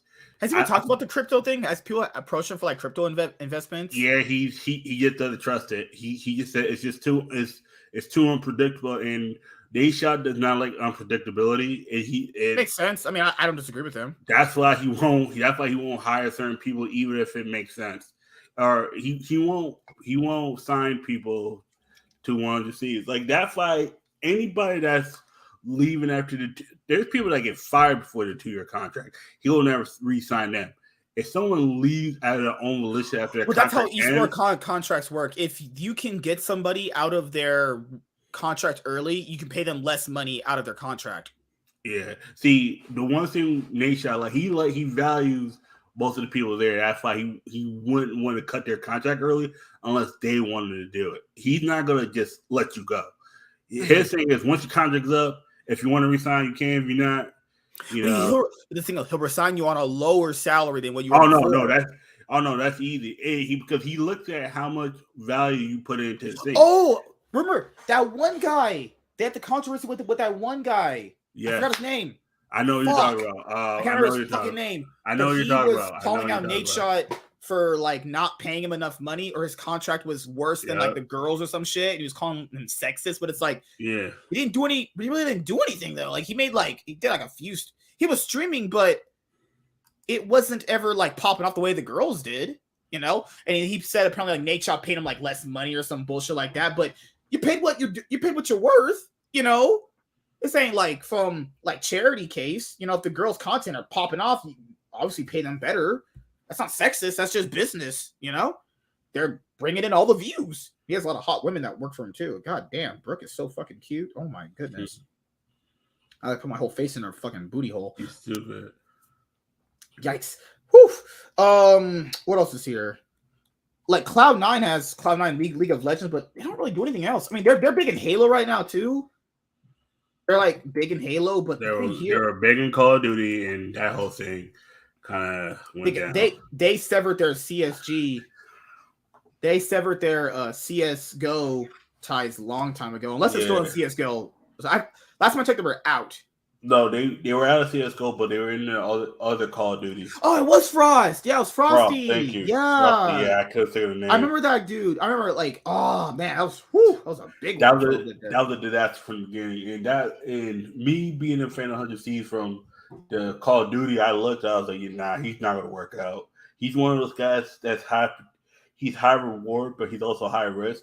And sometimes high risk is worse than high reward. Like I rather take a high reward, low risk.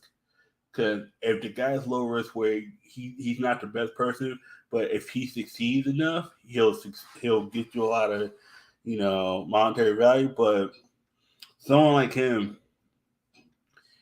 he's too high risk. He doesn't. I don't want to say he's controversial, but he's 50-50. You have C9 Valorant, so CS:GO. I don't think are still in CS:GO, guys. I've honestly not been keeping up that much. They've been doing all right. Remember they were literally spending millions and millions on CS:GO rosters to fail. I was like, bro, how is that sustainable? There's no way that could ever be sustainable. That is not the issue is they try to get CS:GO team to where the League of Legends team was. I also don't think they put the right management around these CS:GO teams either. Like, you see how the League of Legends team is well put together, well coached, managed. Everything is kind of like a well-oiled machine. When it comes to their other rosters, they seem to. The League One paints them in a way that makes them look so good. And I'm just saying they're not bad people or anything, but everything else is not as crisp, though. Remember they let go of that really popular Valorant player that was actually apparently really good? Yeah. It was this guy right here. I think it was him. They let him go. They paid a lot of money for this guy. They let him go after like one VCT major or whatever. It's like, Vanity, yep. Oh my lord. Like, they hired a new content person on their Twitter page. They announced it. These orgs, apparently they're all short-staffed with content people. Like, this is their Halo channel. Look at that. Yeah, because most of the teams just need to get out of Halo, because Halo. I think that's an actual dead esport. Yeah. No, that was DOA. I think the issue is Fortnite. People still make Fortnite content. No, Fortnite is weird. Look at this. He made a video in 2 years. To me, this is when this is what I would do if I'm an esport. I'm picking the top 4 sports we could, or top four games we can actually play, and we get teams for them. We don't get no other teams. To me, right. My thing would be, we're only going to compete in very few esports, and then thrive off that. I would say Valorant, League of Legends, CS:GO, and possibly don't. Most of these teams don't do Dota. Like Dota's more Middle Eastern. There's the problem with Dota is it's really Dota scene is the stuff that I do know about it. It's very kind of cutthroat. You know what I mean? Like the poaching is very high. Oh no, don't poach it. It's like if it's so cutthroat to win those majors or that big international event they have. Right. If League of Legends was the same way, it'd be like if like 1 week, if a Menace knew he could win a trophy over Cloud9, he would just sack them and then go to TSM or some shit. It's like, what the fuck? Or vice versa. Cloud9 will literally put a Menace or trade a Menace to Golden Guards for Gory. That's what it would be. It would literally, well, okay, we know this guy's better. Okay, let's trade him. Let's trade him right now for this guy. One of their best episodes was when they had Amaranth on. I mean, if I had Amaranth on my show, they'd be like, "Hey, can I suck your booty hole for like 2 minutes off the show just to see what it tastes like and shit?" You stupid. Nah, but see, right now they've been doing more content for the their podcast channel stuff is good. Actually, I like it because the podcasts are easy to do. It's easy to get people in. Surprisingly, then Nate breaks down the Face Class drum. The Face Clan drama, guys, is something we couldn't possibly disclose all here. Not just bad stuff. It's just, man, those guys are literally idiots. Like with TSM, the Face Clan owner at one point, he was like, "Yeah, we're the only sustainable, profitable esports organization." What a fucking liar! I mean, I knew he was a liar because that was all cap. That was like, they had videos on their channel. So, we're one of the fewest profitable esport orgs. Yeah, sure you are. Okay. How's that looking now, buddy? They went public. like and it looked good for them. Yeah, now like Frost he just his whole thing got exposed, and it put a bad light on it, it did put a bad light on Nate for a bit, but the issue is like now with their content creation, when you look at the players or not the players, the content creators, it's like, okay, which ones leave, and then you got to see, okay, how many videos have we seen them recently in, and then it was like, all right, cool. Like some of these get a 2-year contract. A lot of them came during the pandemic, and it was like boom, all right, cool. So some of them left early because it was needed. Like Tina Ken left more because she didn't live in California. Off the show left because he was just underutilized. Plus, I think 100 Thieves did see the vision with him. Now he's with Misfit Gaming, and I think he's going to do the off the show again. I think 100 Thieves would get Cutie Cinderella ever. No, she's Misfit Gaming. No, she was on Misfit. She got paid pretty decent money to go over there. Misfit Gaming is better for her because I think it's the same thing with Will. If Will not ever leave, it makes sense because anybody who does content like big content, I'm talking about name your price. What's up with Donna? You got that. You have Cutie Cinderella do her content. The baking competition she just did, the streamer awards. That would be better through Misfits Gaming because they have a better revenue stream. Plus, they're more consistent because they're in so many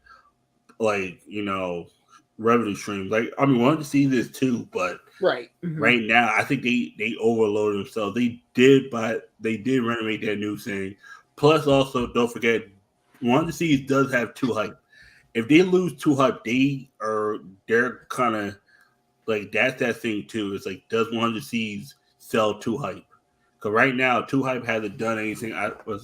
Go check out 2 hype real quick. You can put that name in. 2. Is it actually the letter spelled out 2 or is it number 2? It's 2. 2 hype. No, I was gonna say it on YouTube. Oh, okay. Yeah, on YouTube. I mean, yeah. When's the last time he put up a video? 2 hype. Yeah. Crazy. How 2 hype joined 100 Thieves? Yeah, when 2 hype had their own channel. That's me. I would just 2 hype. They have their own channel. That's another revenue. Oh no! You can just press 2 hype and it should go right. Oh, my bad. What the hell am I doing? Oh, crap.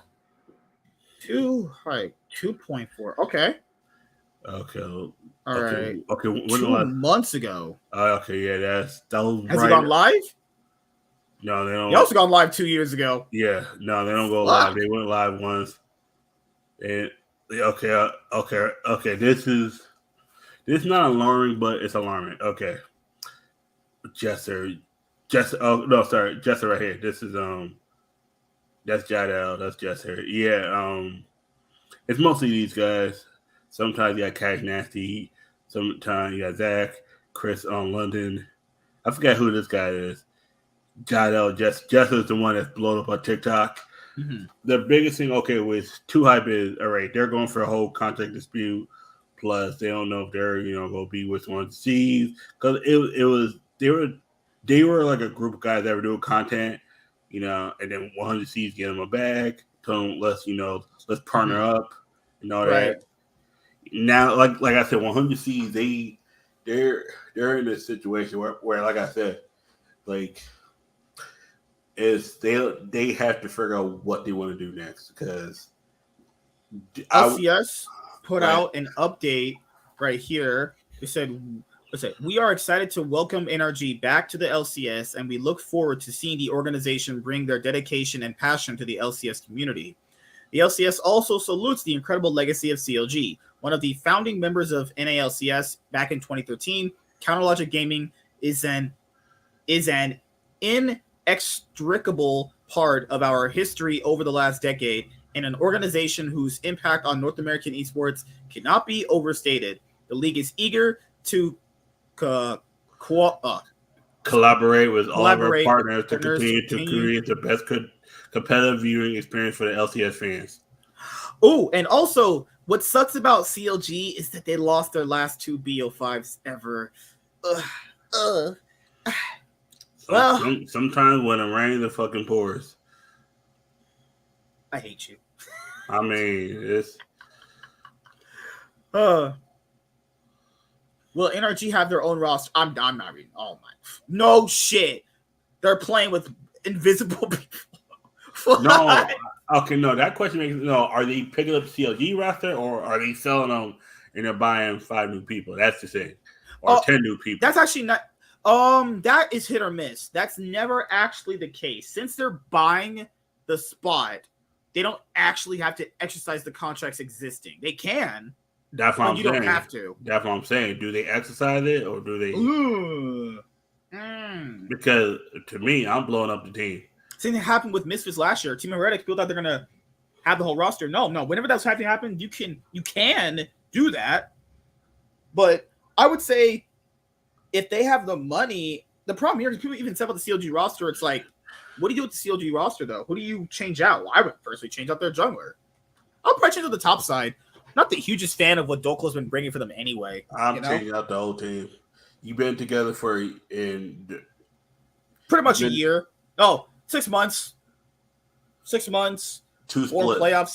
2 splits, 4 playoff series, 18 game round robins. I'll probably definitely get rid of the top end jungle, and then all these motherfuckers about to cap for CLG. They're like, I've always loved watching CLG. Oh, motherfucker. Oh, I can't stand it. Yeah, they really do live up to their name. They beat 100 seeds, but then lose to a dick. I don't understand. What the fuck? It's like, Immortals. It's like, wait a second. How do you beat 100 seeds, but then lose to Immortals right after? Motherfuckers go head to head with Cloud9, but they struggle against Team Liquid. Like, what the fuck are you doing? That's like that was the Knicks back in the day. They could beat the better teams, but then lose to Orlando. Like, yo, why the fuck? Hey, you just beat Milwaukee and then have that lay an egg against Charlotte. Man, this Pikachu beam always. I love that movie. I love that anime movie. LCS is pretty much dead. We just now have random brands with 0 history or rivalry. Well, NRG has to build that up. I mean, I don't know what roster they're going to have. No CLG. No, maybe people are fake as fuck. All these people were memeing CLG in the fucking comments. These people fucking hate, man. I'm trying to hear all these fucking fake motherfuckers talk. It's a bunch of people like saying bunch about CLG. Like 2 years ago, these people were literally shitting on CLG, questioning why should they be a part of the org anyway. People were literally saying because CLG were that bad, like why are they a part of the LCS anyway? Because it was that bad. People, like, I don't want to sit here and fucking entertain idiots who are literally crapping on CLG for like years. Motherfuckers want to be like, oh yeah, CLG sucks. Why are they even in the league? What is their brand and all sort of stuff? And it's like, what? Then it's kind of good that they're gone, right? Like CLG, yeah, they turned it around these last couple of splits, but those other splits, guys, it was looking rough for them, but CLG is gone. They're officially gone. I'm pretty sure they'll still be in esports. They just won't be in the LCS. Actually, I'll be getting a CLG jersey eventually. This way, I have one for my collection. But yeah, guys, that's pretty much it. Tomorrow, I'm gonna do my playoff video. I'm gonna release my LEC video. Anything else, man, you want to say before we head out of here about CLG, LCK, anything else? It's gonna be sad to see CLG go, but that's how the business goes, man. Like sometimes that's just how it goes. It's sad, but it's like yeah. At the end of the day, the business aspect of something will crush the competitive side of it. Yeah. Yep. This is the result of bad management from Madison Square Garden. I hope the guy running NRG is a better CEO than whoever the fuck was running Madison Square Garden to mismanage CLG this whole time. Like, is it even profitable it's not about profit. It's more like Madison Square Garden did nothing for CLG. Yep. Because people said, why not just take on the CLG brand? I mean, that wouldn't be a bad thing, but NRG is also its own brand. Yeah. Itself. That's already big. NRG is already its own self, you know? And then the thing with CLG is, like, I don't know. Man, CLG's gone. That's actually crazy. That's insane. A lot of people are going to be losing their job. And TSM might be next. If TSM can keep their minimum salaries on whoever they're gonna fucking keep, I think they can. But I just, CLG's. Oh no! Oh hell no! Nah. CLG's account is gone. CLG Gaming is no more and has been replaced by NRG with the acquisition of their League of Legends spot. Esports is a dying scene. Maybe now we can play games for fun instead of cloud again. I don't even know what this supposed to even mean. What does that even mean? You sound like a miserable loser dad with an average 9 to 5 hating on actual. Damn, fuck. They ain't going Twitter. He's trying to no. I think I actually was caring for CLG, man. Okay. Yeah, CLG players, staff, and players say good. Yeah, it's shut down. It's over. That's it. CLG is gone. I imagine their website is gone too. No, the website's still up. Their website is gone. They're officially gone. It's over. CLG is done. Yeah, because right now the legal the website is still up. I would say for anybody, like, you know, I would say grab potentially a jersey from them if you want to have it for, like, you know, a collector item potentially, you know. Yep. There's the one I'm gonna get. This one I'm gonna get, but they don't. This is how bad Madison Square Garden is. I like doing PayPal Pay in Force because I can show receipts of, like, payment history of, like, paying things on time. Motherfuckers don't even have PayPal as an accepted thing. No. Oh no, Madison Square Garden. They want all the money up front. They're like, nah, fuck you, pay me. It's so crazy. Lord. And I mean, I do feel bad that CLG is gone. I do. I've been watching them for, you know, years. Watching them got their first titles. Watched them at one of the best LCS finals with Double Lift. I watched when Double Lift got his first title. I watched them at Worlds. I watched them, you know, at MSI that year. It was great watching them at MSI that year. I mean, it was they peaked really high and they fell really low. They rebooted, kind of got there, but still failed. You know, they did make watching the LCS entertaining. I can't deny that. But yeah, it's over for them. It's done, guys. We're gonna move into a new chapter with the LCS. You know, I hope that other orgs come in and actually kind of spice up the scene a little bit. Because I'll be honest with you guys, I see Dig and IMT selling too over TSM first. Like, I'd rather Dig in Immortals lead first. At least with TSM, we can talk about TSM in depth. The fuck do we talk about Immortals and Dig and Toss for? Them orgs is dog shit. You know? Yeah. Like, at least with TSM, at least you're like, there's something. There's a lot there. It's like, I can talk to you motherfuckers. But Dig and IMT, I could see them selling off their slots. You know? Being like, hey, I don't want to be in League anymore. I think Golden Guardians and Team Liquid and I think a decent amount of teams are going to always for sure be here. You know? But you never know, man. You never know anybody. Esports scene is so unpredictable. The whole, like, content creation esports scene is very volatile, you know? And I think people were sold on this, like, dream that there was more money being generated in the scene, that there was actually something here to make big profits. But kind of turns out, you know, never let people kind of snake oil, you know, sell you some bullshit, you know? Never let that used cars salesman come to you and sell you some bullshit, you know?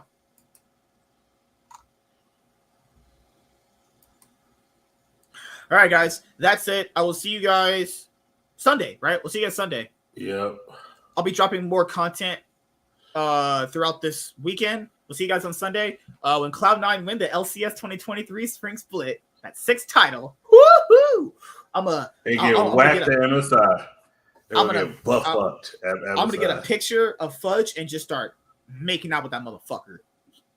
Gay.